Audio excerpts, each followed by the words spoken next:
ഉമ്മൊക്കെ പോയി. വലൈക്കും സലാം. മജീദ് സാഹിബ് ഉമ്മൊക്കെ പോയി. പെങ്ങളും അനിയന്റെ ഭാര്യയും കുട്ടികളും അമ്മോസിനും അമ്മായും ഞങ്ങള് എന്റെ കുടുംബത്തിൽ നിന്ന് 16 ആള് പോയി ജീവിക്കാം. കൂടുതൽ നമ്മളെ കൂടി കൊണ്ടേക്കായിരുന്നെങ്കിൽ എന്ത് സന്തോഷമായിരുന്നു. സന്തോഷത്തിൽ പോയിരുന്നു. ഞങ്ങളൊരു 4-5 ആള് മാത്രം അവിടെ മാറ്റിയിട്ടിട്ട് പോയി. എന്തെങ്കിലുമൊക്കെ ഇവിടെ ചെയ്യാനുള്ളൊരു പരിപാടി നിങ്ങളൊന്ന് ചെയ്യാൻ പറ്റുമോ നോക്കി? ഇവിടെ കുറെ ആളുകൾ 10 ഏക്കർ ഭാഗത്ത് കുടുങ്ങി കിടക്കുന്നുണ്ട്. ഇന്ന് മഴ പെയ്തിട്ടുണ്ടെങ്കിൽ പിന്നെ എല്ലാരും പോകും. ഇതേപോലെ ഈ പോക്ക് പോയ പോലെ ഒന്ന് പെട്ടെന്ന് വരിക. ആരെങ്കിലും ഔഷിക്കൊന്നും ശ്വാസം കിട്ടുന്നില്ല. മണ്ണിന്റെ ഉള്ളിലെ ചളിയ വായിലൊക്കെ എങ്ങനെയെങ്കിലും ഒന്ന് വന്ന് അവരെ പെട്ടെന്ന് രക്ഷപ്പെടുത്താൻ പറ്റുമായിരുന്നു. ആരും വന്നിട്ടില്ലല്ലോ ഇതുവരെ. വയനാടിന്റെ മണ്ണിൽ നിന്ന് നെഞ്ചു പിളർക്കുന്ന, മനസ്സ് വല്ലാതെ സങ്കടം തോന്നുന്ന ഒരുപാട് രോദനങ്ങളാണ്, വാക്കുകളാണ് ഈ കേൾക്കുന്നത്. ഒരുപാട് ആളുകൾ സഹായിക്കാൻ വേണ്ടി അവിടെ എത്തിയിട്ടുണ്ട്. ഒരുപാട് ആളുകൾ പ്രാർത്ഥിക്കുന്നുണ്ട്. എന്താണെങ്കിലും നമുക്കെല്ലാവർക്കും ആത്മാർത്ഥമായിട്ട് പ്രാർത്ഥിക്കാം. എത്രയും പെട്ടെന്ന് ജീവിതത്തിലേക്ക് തിരിച്ചു വരാൻ പറ്റുന്നവരൊക്കെ കണ്ടെത്തുവാനും കൊണ്ടുവരുവാനും പടച്ച റബ്ബ് കാര്യങ്ങളൊക്കെ എളുപ്പമാക്കട്ടെ എന്നുള്ളത്. കാരണം ഇന്നലെ രാത്രിയിൽ നമ്മളൊക്കെ കിടന്നുറങ്ങിയതുപോലെ കിടന്നുറങ്ങിയതായിരുന്നു ആ കുടുംബങ്ങളെല്ലാം. നേരം പുലർന്നപ്പോൾ അങ്ങനെ ഒരു നാട് തന്നെ, അല്ലെങ്കിൽ ഒരു പ്രദേശം തന്നെ അവിടെ ഇല്ലാത്ത അവസ്ഥയിലാണ്. കുരുന്നു മക്കളൊക്കെ ഓടിക്കളിച്ചിരുന്ന ആ സ്കൂളിൻ്റെ മുറ്റത്ത് ഇന്ന് ആകെ പകർന്നു കിടക്കുന്നത് ചലനമറ്റ ഓരോ പിഞ്ചു പൈതങ്ങളും അതുപോലെ തന്നെ കൈകളും കാലുകളൊക്കെയാണ്. വല്ലാത്തൊരു പരീക്ഷണമാണത്. രക്ഷാപ്രവർത്തകർ അവിടെ സജീവമായിട്ടുണ്ട് എങ്കിൽ പോലും ഇപ്പോഴും കണ്ടെത്താത്ത ഒരുപാട് ആളുകളുണ്ട്. നേരത്തെ കാണിച്ച ഫോട്ടോയിൽ നമ്മൾ കണ്ടവരൊക്കെ ഒരുപാട് ആളുകൾ കാണാത്തവരാണ്. പലരും ജീവിതത്തിലേക്ക് തിരിച്ചു വന്നവരുണ്ട്. പക്ഷേ പലരും എവിടെയാണെന്ന് പോലും അറിയാതെ ഓരോ കുടുംബങ്ങളും തേങ്ങിക്കൊണ്ടിരിക്കുകയാണ്.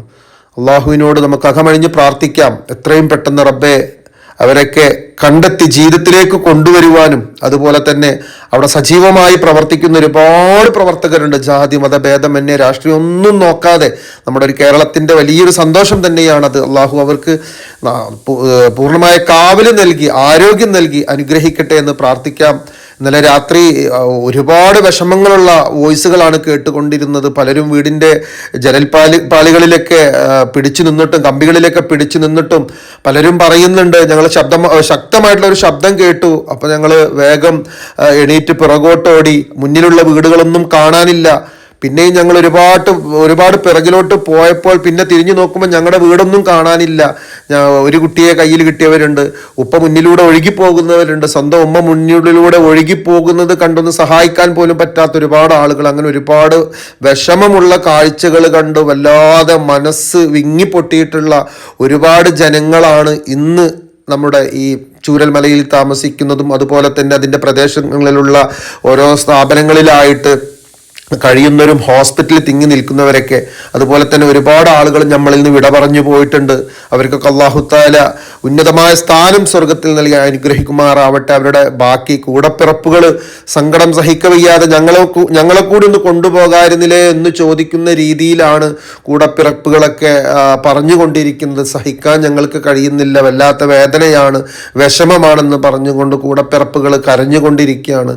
അപ്പോൾ ആ ഒരു രീതിയിലൊക്കെ വല്ലാതെ ബുദ്ധിമുട്ടുകളും വിഷമങ്ങളും സഹിച്ചുകൊണ്ടാണ് ഇന്ന് ആ ഒരു പ്രദേശം മുന്നോട്ട് പോകുന്നത്. എന്താണെങ്കിലും എത്രയും പെട്ടെന്ന് എല്ലാത്തിനും പരിഹാരം കണ്ടെത്താൻ, എല്ലാത്തിനും സന്തോഷം ലഭിക്കാൻ എല്ലാവരും ദുആ ചെയ്യുക.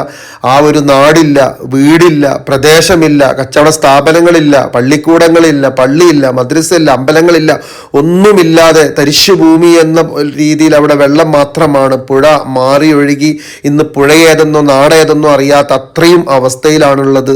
നമ്മളെല്ലാവരും നമ്മുടെ വീട്ടിൽ സുരക്ഷിതരായി ഇരിക്കുന്നവരാണ്. പക്ഷേ പൊടുന്നനെയാണ് ഇതുപോലെയുള്ള ഓരോ രീതിയിലുള്ള പ്രകൃതി ദുരന്തങ്ങൾ വന്നു ചേരുന്നത്. അള്ളാഹുവിൻ്റെ കാവലല്ലാതെ ഇതിൻ്റെ മുന്നിൽ മറ്റൊരു കാവലുമില്ല. പള്ളിയിൽ ജോലി ചെയ്തിരുന്നു, ഉസ്താദിനെ കാണാനില്ല. അതുപോലെ തന്നെ പിന്നെ വിരുന്നു വന്നവരെ കാണാനില്ല. 1-2 ദിവസം സ്വന്തം മക്കളടുത്തേക്ക് വിരുന്നു വന്ന മാതാപിതാക്കളായിരുന്നു. എല്ലാവരും റബ്ബിന്റെ വിളിക്ക് ഉത്തരം നൽകിയിരിക്കുകയാണ്.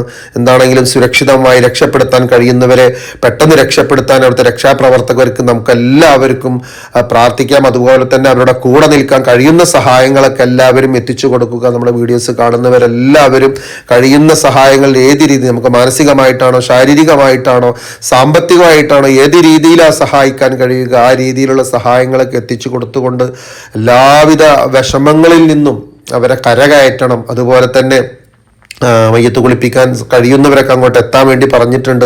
അതൊക്കെ വല്ലാത്ത വാക്കുകളാണ്. ഖബർ കളക്കാൻ പറ്റുന്നവരെ എത്തണം എന്ന് പറഞ്ഞിട്ടുണ്ട്. അത്രയും വലിയൊരു ദുരന്തമുഖമാണ് നമുക്ക് മുന്നിൽ നമ്മുടെ ഈ വയനാട് പ്രദേശമായി മാറിയിട്ടുള്ളത്. വല്ലാത്തൊരു പരീക്ഷണമാണ്. പടച്ച റബ്ബേ, ഇതുപോലുള്ള പരീക്ഷണങ്ങളിൽ നിന്ന് ഞങ്ങളെയും ഞങ്ങളുടെ കുടുംബങ്ങളെയും ഞങ്ങളുടെ ചുറ്റുപാടത്തിനെയും നാടിനെയും എല്ലാം സംരക്ഷിക്കണേ.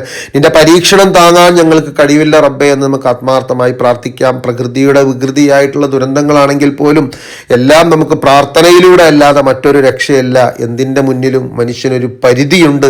ആരും ആരെയും കുറ്റം പറഞ്ഞിട്ട് കാര്യമില്ല.